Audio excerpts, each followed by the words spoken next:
Yo, yo, yo. What's good? What's good? It's Stormy B Man, and I am back. Welcoming you to the Tuesday Tussle for this Tuesday, January 13th, 2026. And this evening for the Tussle, we are going to wrestle with the subject, posturing instead of standard bearing in boxing. Yeah, because when you talk about posturing, that's putting on airs, giving a front, a facade of apparently being secure, together, in place, prepared. Instead of the standard bearing. And when we're talking about bearing, we're talking about being forthright, truthful, sincere, upstanding. You see, there is a contrast and a contradiction taking place between these two situations being presented in this subject tonight. And we have more than a few fighters in the sport of boxing that are on both sides. You see, and this conversation is going to bring a little more clarity to what we mean when we speaking on posturing instead of standard bearing. We see it so much that even today, right now, at this very minute, there have been examples. I was combing the airwaves earlier and came across so much information that it was almost like an overcharge, information overload. But it is very indulging to be able to go out and research the subject and to come together, come to an impasse of understanding exactly how I want to articulate my thoughts. We're broadcasting this evening across 3 channels. We've got the main Stormy B Man channel, Stormy B Man's Temple of Culture and Entertainment, and the Rumble app tonight. We're doing it up, huh? Thrice is just as nice, huh? So we're going to do that this evening. Please smash the like button. Tune in on each channel if you choose to do so. Give me a like here, there, everywhere, so that we can grow the brand. Yeah. But there is so much to talk about. There could possibly be a part 2 to this conversation. You see, because there are some people out there right now, they're missing out. And what have I been known to say about those missing? The boat has left the harbor and the door is being closed. Yeah. One moment, family. I have an interruption.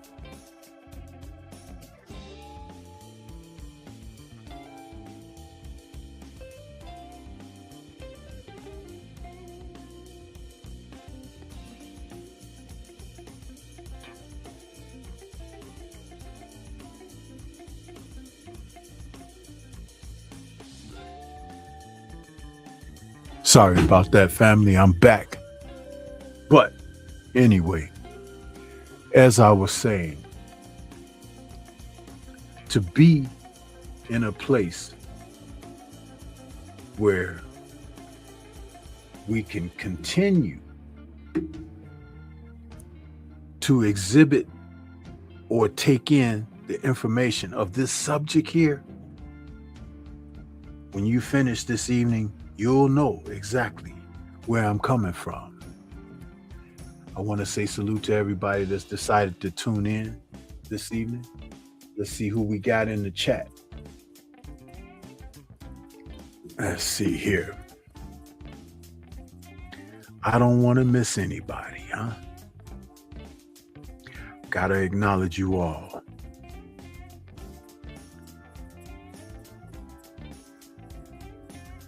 Okay, first and foremost in the building, we got my man Eric Jordan out there. What's happening with you? Good to see you. We also got Chill Town out there. What's happening with you, Chill Town? Good to see you. Columbia is back. Appreciate Columbia signing up over on the Rumble app. Appreciate that support.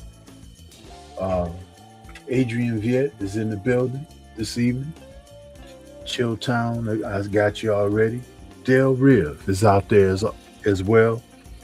And my man, Mr. Shelton, who's becoming a master of those memes out there. Salute to you, Mr. Shelton. I caught some of your memes today, man. They have me in stitches, man, laughing. You're getting good at that, brother. And my man, Stephen L. the Mac, who be bringing the info to Stormy B Man sometimes, and it's be right on time. But this is my second live of the day. I had a live this morning, my morning on the move commute, and This can be a sort of a kitty uh, byproduct of earlier show today because of my subject. I ain't trying to skip over anything, but I'm trying to take my time. uh,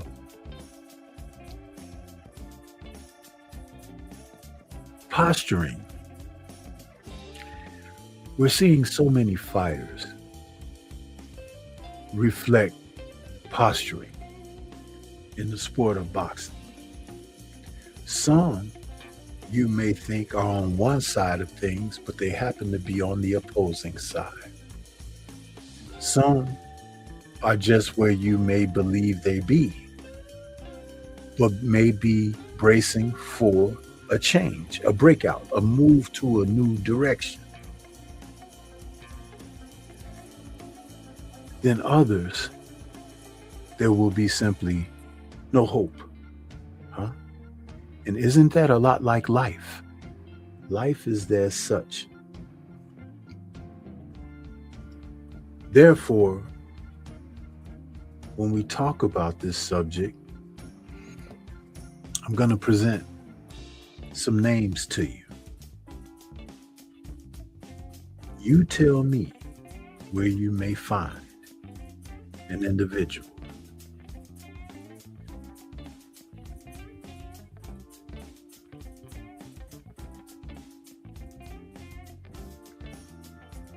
Everybody will be familiar that I'll use as an example this evening. But tell me, this gentleman right here, how many of you are familiar with this one?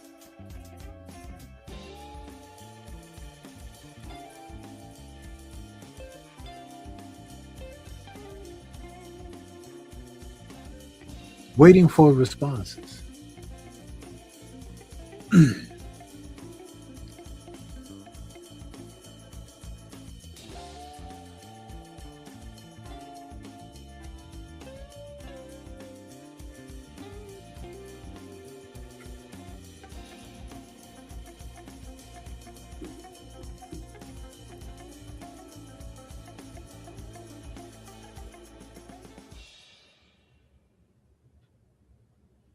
A condo, salute to you, brother, coming in. Thank you for joining us.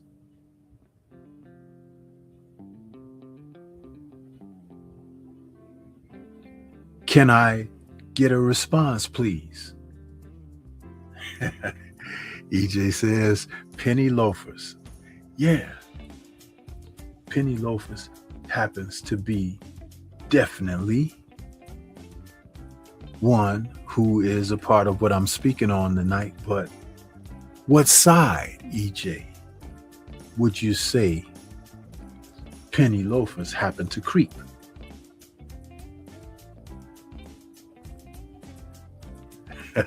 Stephen L. is offering up Puss in Boots. Wow. That's pretty darn good too, huh?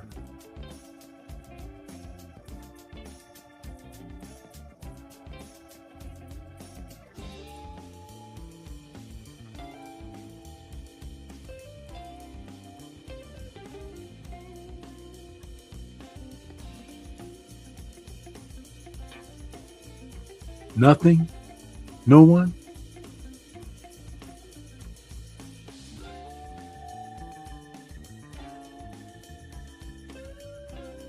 Let me help you out.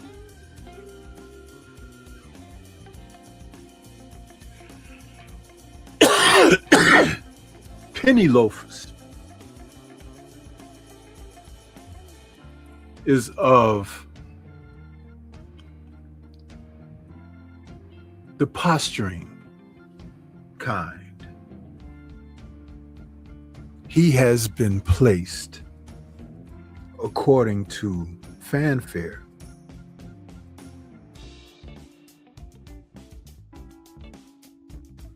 as a huge talent,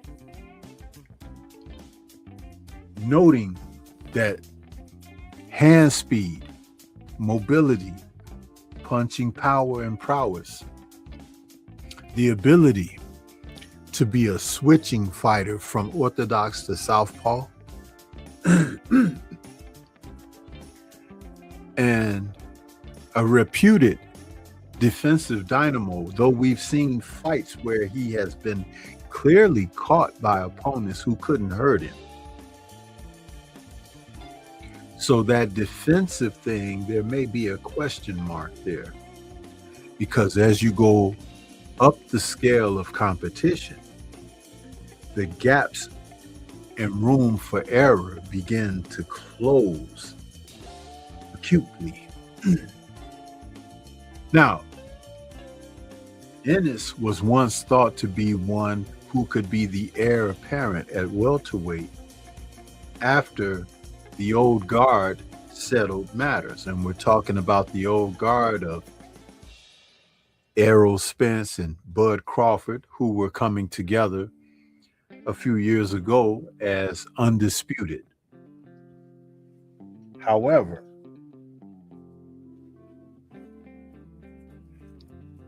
as that did take place, Ennis, who stated that all the while he wanted to be the next undisputed at welterweight, made a career change and joined Matchroom and Eddie Hearn. For whatever reason, Hearn and Matchroom immediately started speaking of him fighting at 154 pounds. But separate from Hearn, you would hear Ennis speak of the desire to be undisputed. Now, someone was being disingenuous. We know Hearn has been that and then some for years. But you couldn't get the two of them together to state what was really the idea, the focus, the goal. And that was by design as well. You keep the people kind of off center, and it leaves room for more untruthful circumstances to come as giving news and information. Think about it. The next thing you know, Ennis is saying, I still want to be undisputed at welterweight, and my body is good.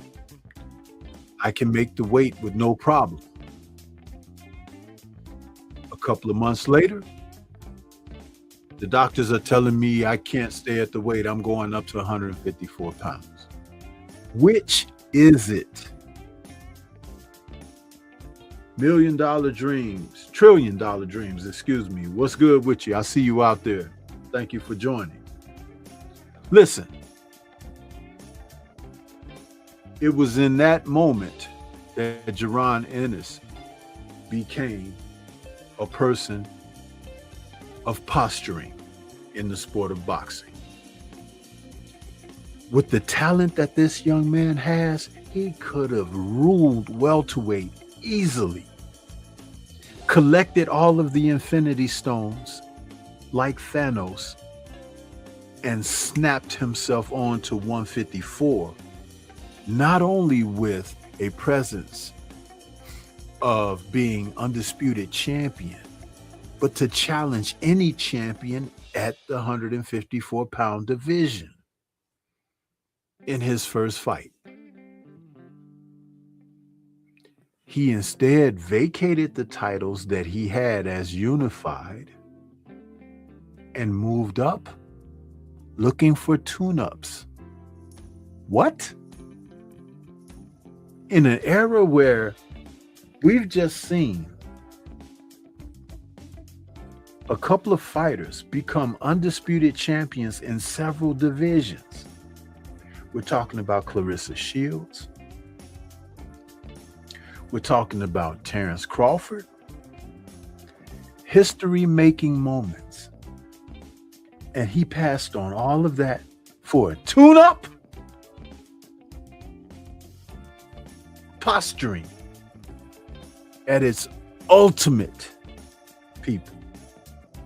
Huh? Not the standard bearer whatsoever. And there was even more posturing after he defeated his last challenge. Uisa Lima, that guy, whatever his name is.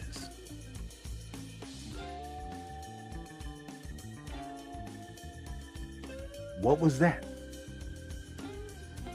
No one knew of the man, and we still don't know of the man. No challenge whatsoever to Ennis, but also no progress. And then a couple of weeks later, a man whose name is now being associated with his on the regular, who actually called him into the ring after his fight, Virgil Ortiz, whose image I do not have with me, though I should have added it. And in fact, I think I still will, because it is something that needs to be shared. Because we need to lay eyes on these guys, people. Yeah.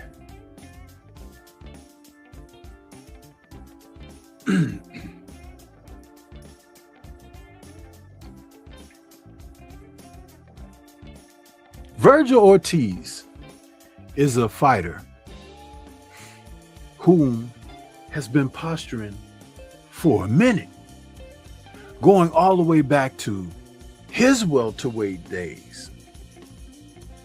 For a fighter who has not won a world title, the posturing and the shifting. Remember his proposed challenge of Imantas Stanionis? They were supposed to face one another several different times, but Virgil had this illness that was keeping him from fighting, and Stanionis was waiting for him to get better, which he didn't, to eventually take the fight, which he didn't,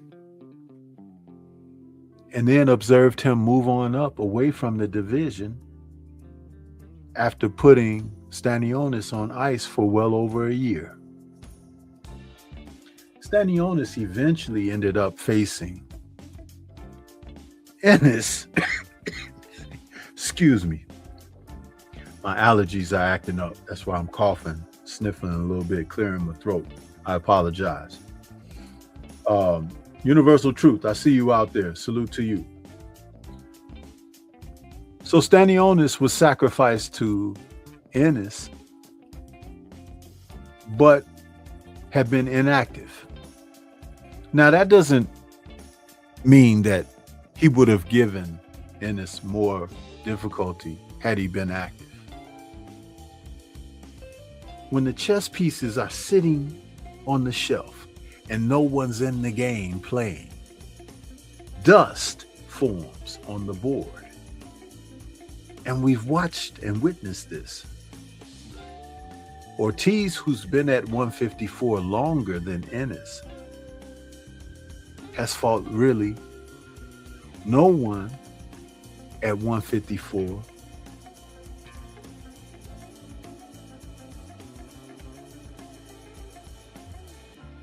And is living off of a name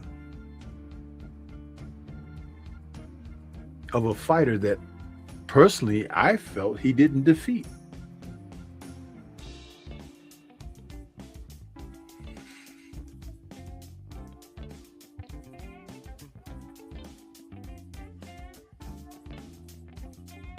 Sergey Boguchuk, whom he faced in August of 2024, he won a majority decision, but he was down twice in the fight. How? Is it the golden boy dust or manila envelopes, allegedly, that helped Virgil stay undefeated? Possibly. But see, when you get to the root of situations like that, you have to talk about DEI, the inclusion, having people to have proper representation in the sport. Oh, yeah, it happens in boxing too. So after his most recent fight against Erickson Lubin, who was sacrificed to Ortiz, he calls Jaron Ennis, who is in attendance, into the ring for a face-off. And they were giving the audience the pleasure of considering fighting one another next. No. As soon as he got out of the ring and got back to the dressing room, he was talking about someone who hasn't fought in almost 3 years, in Earl Spence Jr. Or it'll be a great fight in Texas, Cowboy Stadium. What? Thank goodness Errol Spence has come out recently to tell these people, stop calling on my name. Huh?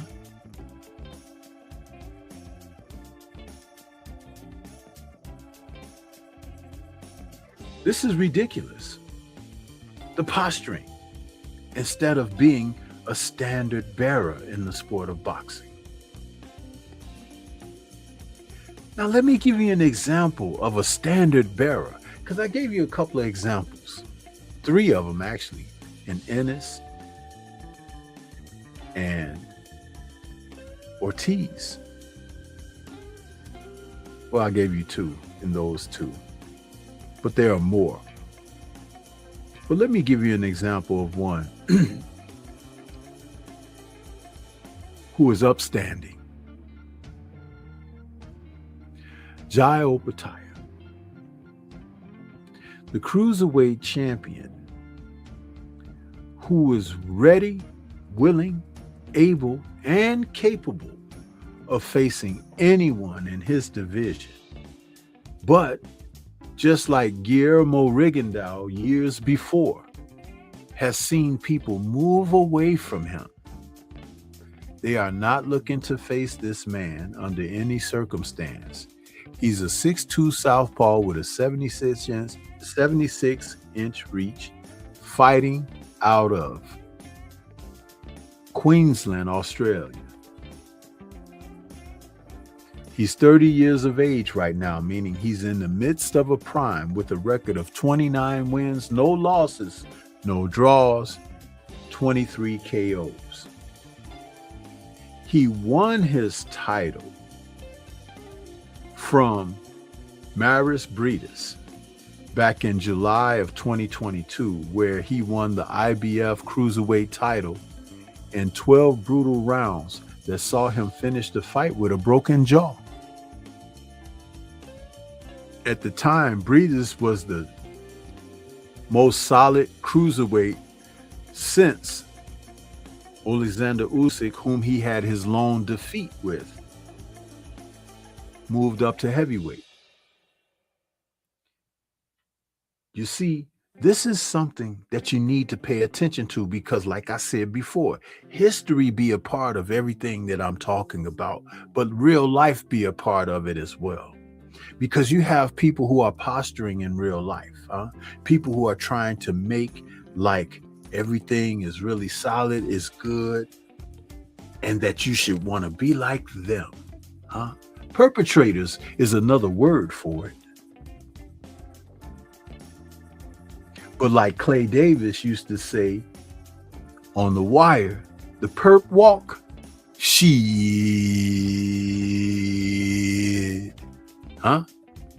Get ready for your close-up. Yeah.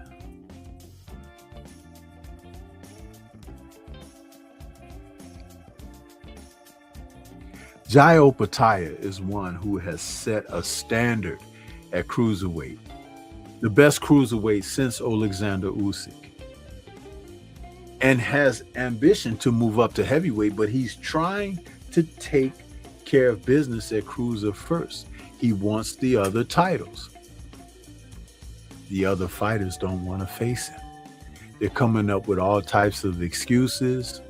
They get sick, they have fake injuries, and they want to have fake surgeries and all of these other excuses. He even gave up the IBF title to go and face a fighter on a Riyadh season card event.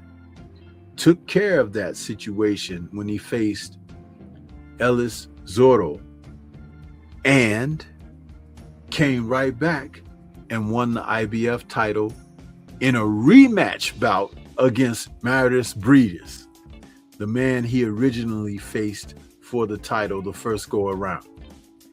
Also the toughest man that he could have faced for the title.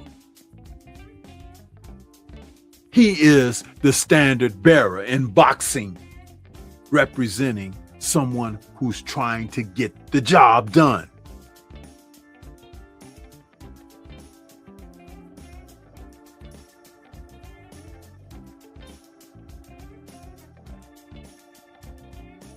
DJ Rush, M5U, says, I'm new, but I am a fan of your work, Stormy. I wish I got to see Prime Errol Spence, welterweight division when it was happening. The current era now, not gonna lie. Yeah. Welcome to the channel. Listen. When you have a handful of people, like which I am going over this evening as the standard bearers, the sport is in good hands. But the rest of the lot need to pick up what they're doing, because they are really causing shame on the sport and their careers.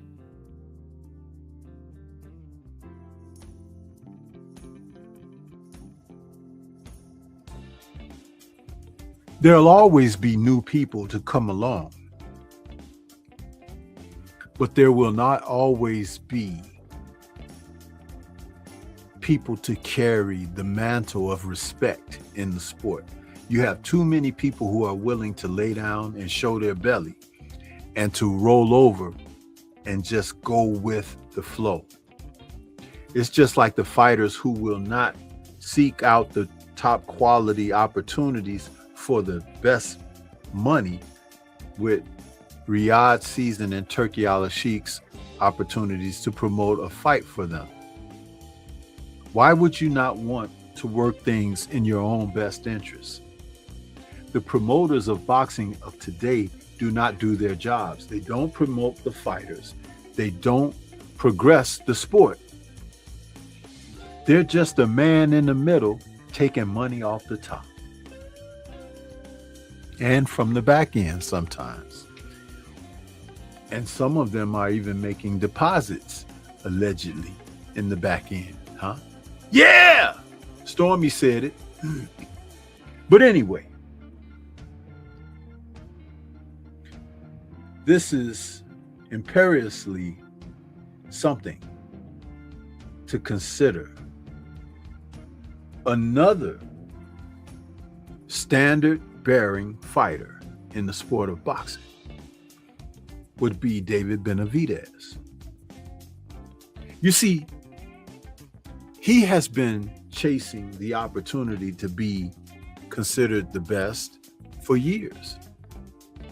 But the man that they were trying to tell you and sell you as being the best has avoided him.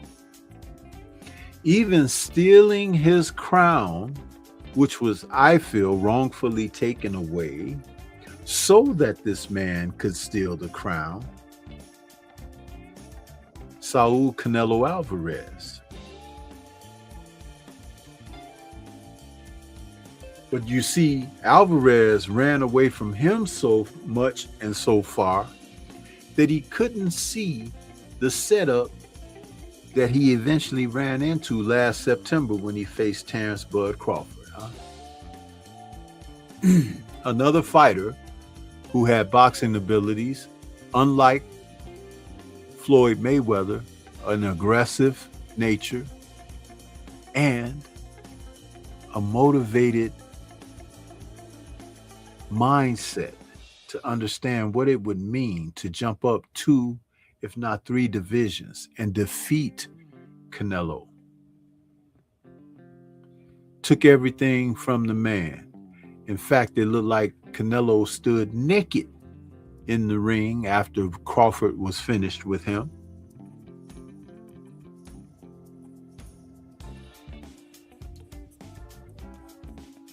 Are you ready to feel the Mexican power, Terrence? Oh yeah, was Terrence's reply. Yeah.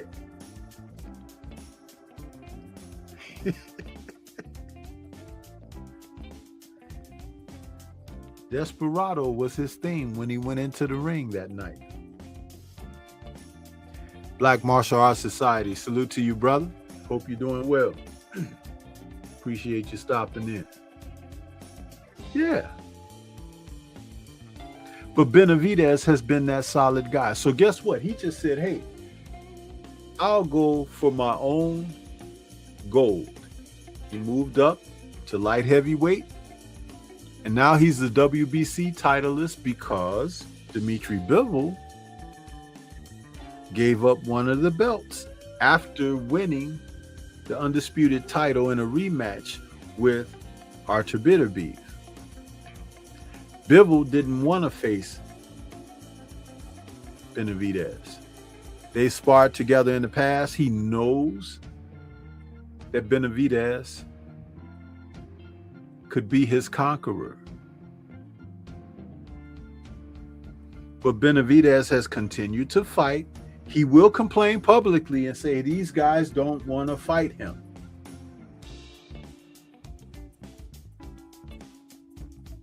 Yeah.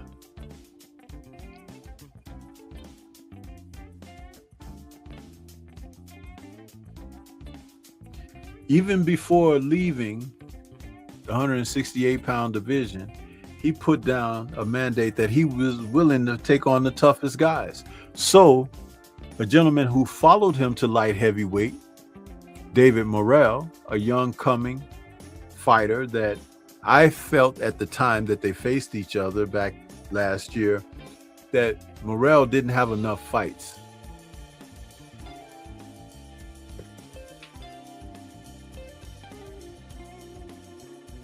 Benavidez took care of Morrell. It wasn't as easy as originally thought it was going to be, but he did prevail, securing a record of 31 wins, no losses, no draws, 25 KOs.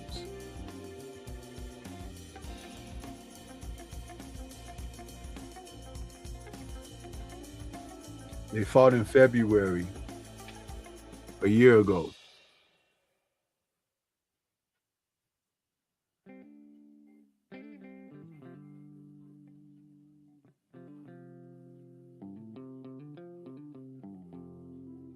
It was an opportunity for both men to show exactly how good they are.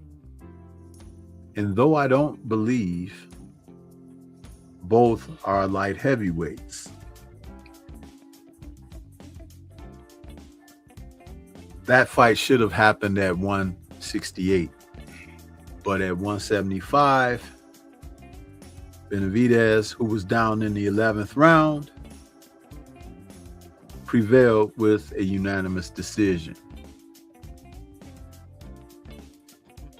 Morrell, who has since fought but hasn't looked very good,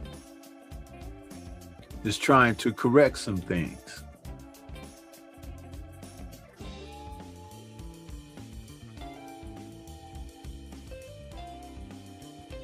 But the standard bearers are important in the sport.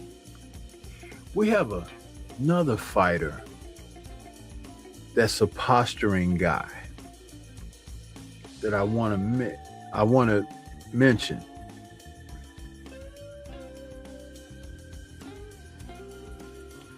Richardson Hitchens. My goodness gracious. He is like the worst. He's one of the worms in the sport. Not a rat, huh? Not a nasty pigeon or a mouse. He's a worm. You know, when worms get inside and they eat you from the inside out, and they're just nasty critters, huh?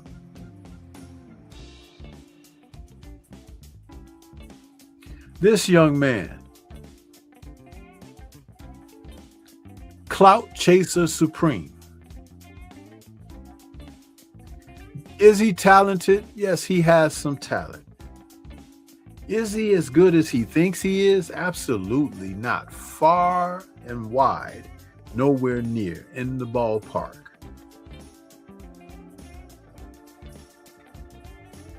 And disrespectful.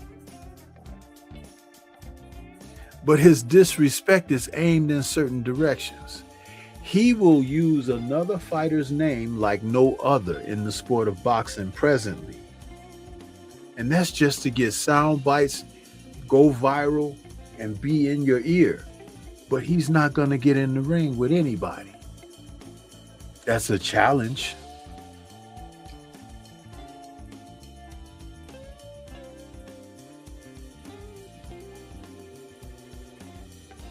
Guys like him in a bygone era, they wouldn't see title shots.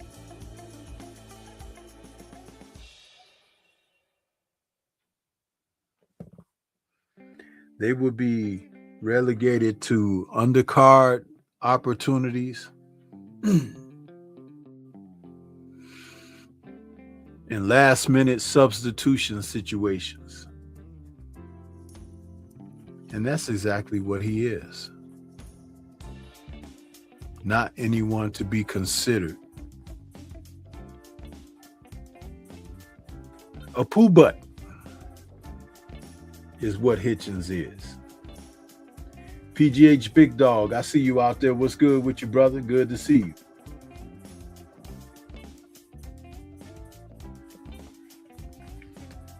See, we've seen a lot of this stuff. That's why I call it posturing instead of standard bearing. Yeah.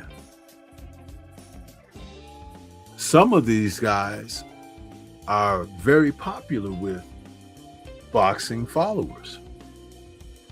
Yeah.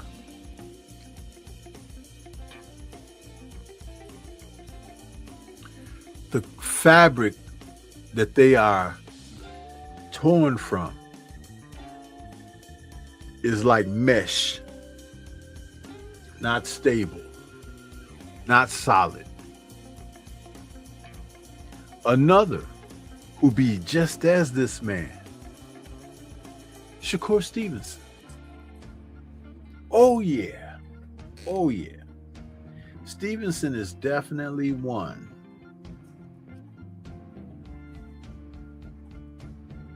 Even with the upcoming fight that he has against Teofimo Lopez, some people think this is a dangerous fight for him. And it is. It's equally dangerous for Teofimo. Now, I hate to say it this way, but the fight may not come down to their talents and abilities. This particular match may come down to what's inside of these two as men, young men. And that you won't be able to gauge until they face one another.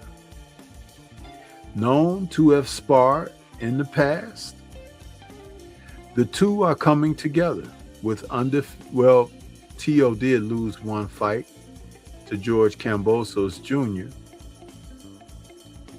split decision loss, where he was dropped for the first time in his career. But taking on the likes of Shakur at 154 pounds, 140 pounds. I don't know why I said 54. Mine just roamed into that direction. But They're both 28 years of age. And Teofimo has been at 154 a few years. Shakur is moving up there for the first time. Shakur is a southpaw. Teo is an orthodox fighter. Teo's 5'9", Shakur is 5'8". Teo has a 68.5-inch reach. Shakur has a 68-inch reach. They are both counterpunchers by nature.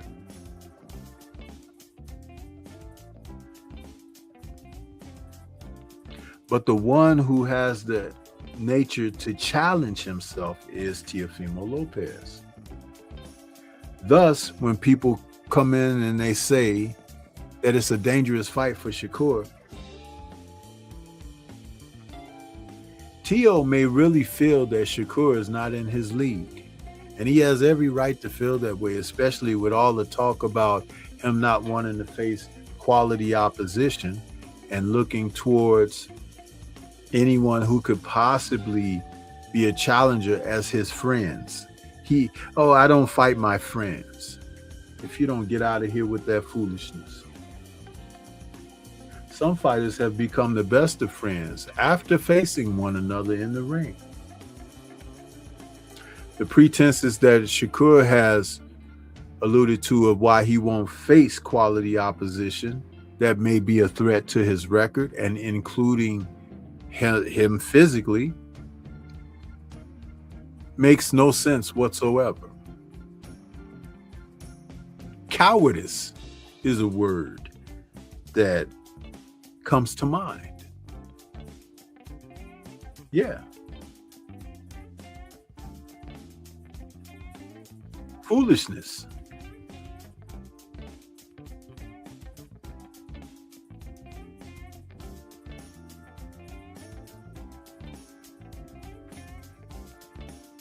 I am a little indifferent about these individuals who really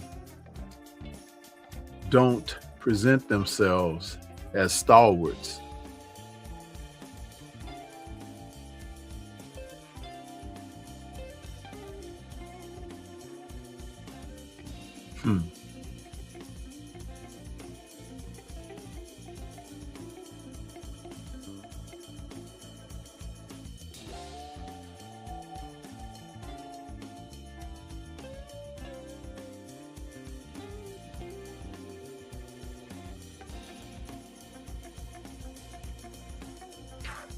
Another fighter that I'll talk about briefly that is of the standard bearer, Devin the Dream Haney, the sport's present pound for pound considered fighter. Devin is boxing's biggest name, even though they don't want to admit it. He has a lot of people in his business mentioning him, despising him, celebrating him, uplifting him, putting him down, including fighters, writers, people who are content creators. It is an amazing thing to watch. But what's even more amazing is to watch his resolve and how he handles everything that is thrown his way. Being a fighter who happens to be representing the sport, a former undisputed champion at 135 pounds, a world champion at 140 pounds, and now WBO champion at 147. The Dream, as his nickname is 33-0 with 15 KOs. He's 27 years of age, entering a prime now. 5'9" with a 71-inch reach and looking for smoke. He recently issued a list of people whom he would like to get it on with. And each and every person on that list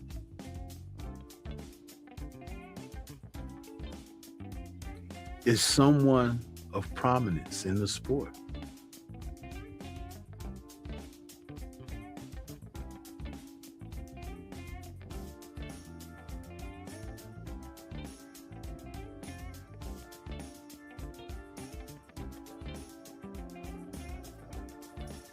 The hit list of Devin Haney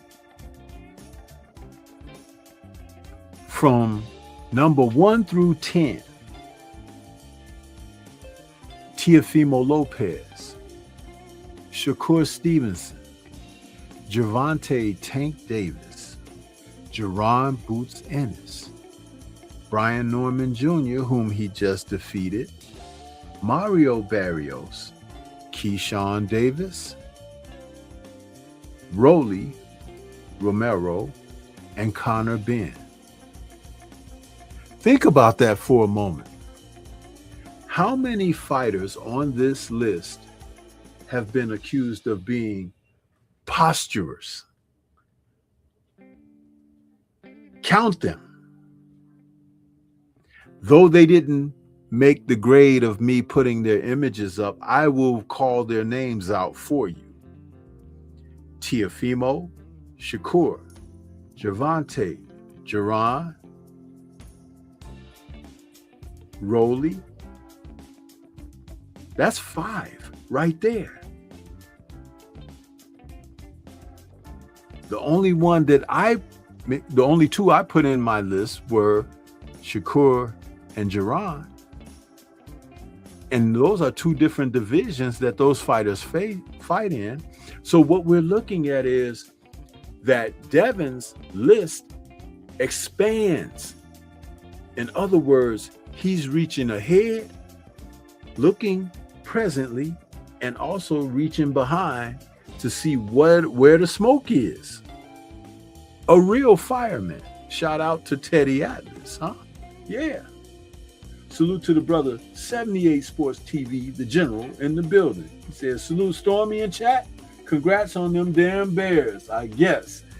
Yeah, 78, I was going to troll you on that, but I ain't really a Bears fan like I used to be. So my heart wouldn't be in it. I was making some jokes the other night on the live, but I was saying to myself, I was like, man, I turned that damn game off when it was 21-6. In the third quarter, late. Check the damn final score a few hours later, and it's like they won. I'm like, what? No way. Anyway, it's fixed. Yeah.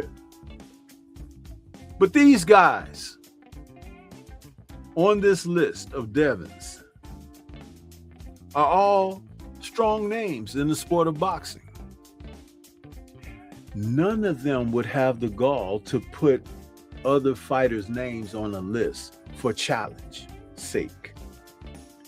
This makes Devin the ultimate standard bearer in boxing, the Lord of the Rings, huh? Yeah. Because there is no one he will not face in a straight up head-to-head opportunity, especially if you've got a trophy, which would be a title belt or status. He's not doing it just for the money. He's doing it for his legacy and for himself, which you could never measure a man's desire, huh? Especially if money isn't at the height of it. Money is a part of it because it is a business and he owns his property. So when he sits down to negotiate, he's sitting there as a representation of his brand, and he's sitting there as a representation of the man, the fighter. Yes. These other fools on this list, they need to take note, because they're missing the boat. Yeah, they don't know what they're doing, but they can continue to give their money away to the likes of Jay Prince, Bob Aaron, Ed Hearn, Al Heyman. Oh yeah. Yeah. But Devin has something that stands apart from that. It's a simple word. You've heard it used many times over. But many people just don't understand what it truly means. That word, independence. Take note, This is Stormy B Man. Shout out to the mighty LDBC. Thank you for tuning in. Catch you guys on the next one.